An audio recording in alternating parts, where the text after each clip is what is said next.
On the final day of November 2020, let me tell you what I saw. I saw a newly tarmacked plot of land across from Takakeisho's stable. Another building gone in a street where kids just won't take over their parents' businesses.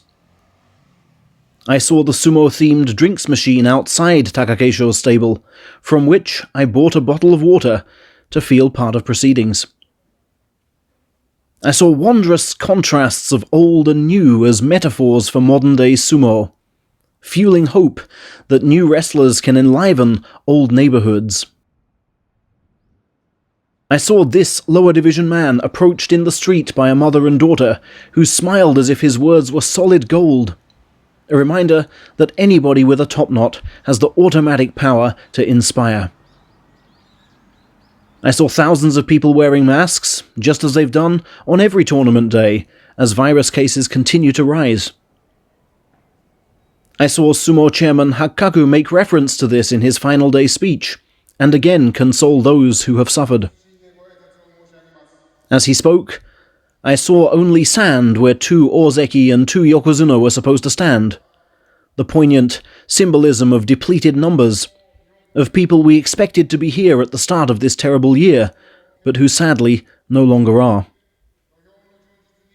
I saw acts of heroism, that goes without saying, from men who don't even know how brave they're being, half of whom savoured the ecstatic relief of winning, half of whom didn't. And then I saw the title heroically contested by 2 men who can really speak to those of us in adversity. Terunofuji's been down to Division 5 with knee problems and diabetes, yet there he was, going for a second title from 3. Takakeisho has also felt the pain of injury and the thrill of recovery, but his biggest challenge in life has been his height. He's always been short. His childhood sumo rivals would laugh at him for being so, and mock his Yokozuna aspirations. In this very sumo hall. I saw Takakeisho go into this final match 1 win ahead, but clearly unsure of himself. Firstly, because Teru is looking so strong that his regular thrusting game may be nowhere near enough. Secondly, because the last time he fought a title playoff, he got injured. I saw Terunofuji approach this match convinced his patience was superior. That just as with Shimano Umi yesterday, he could force a mistake from his foe. He knows he's a far more complete fighter than the man who lost twice in 20 minutes to Kiseno Sato nearly 4 years ago. And he ensured I would see this.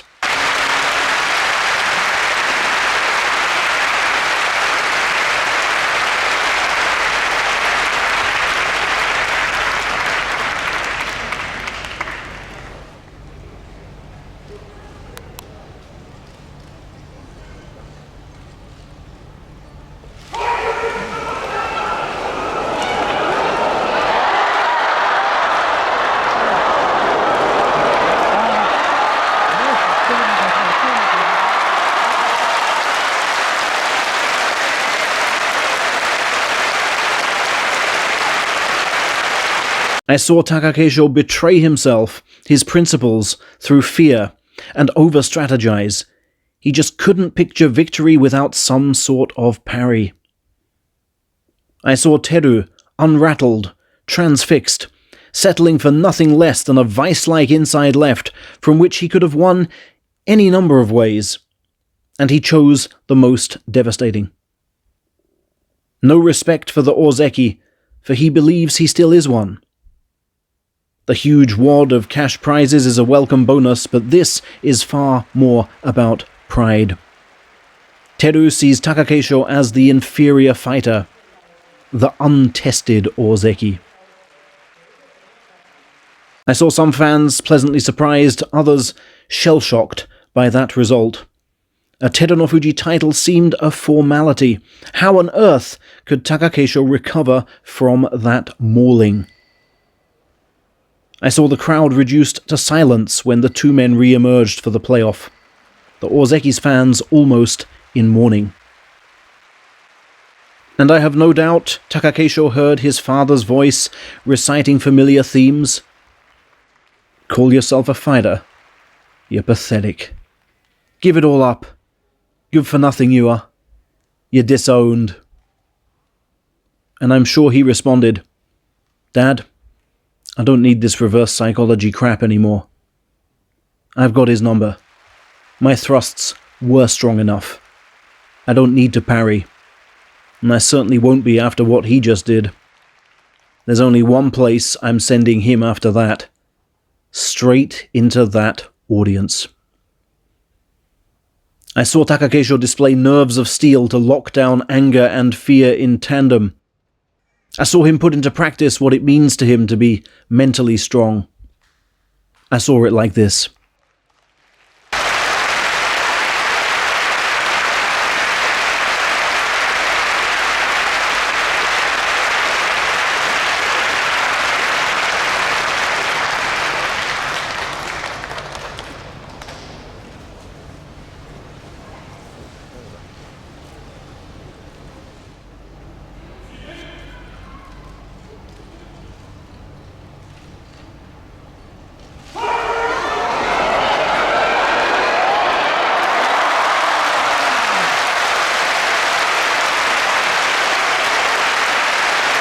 And when it was over, I saw Takakeisho's lips buckle as he proved a point to his most demanding audience. I saw a man laughed at for wanting to be a Yokozuna, now one step away from being a Yokozuna. I saw Terunofuji leave the ring with increased respect for him, his power, his resolve. I saw a worthy champion lift all manner of trophies. And I saw the stable of a worthy challenger, long after the roar of the crowd had gone, a beacon of happiness in the quiet Tokyo night, toasting the latest feat of the man who simply never gives up. A cheery window of light in an otherwise dark street, a metaphor for our times indeed. That's what I saw.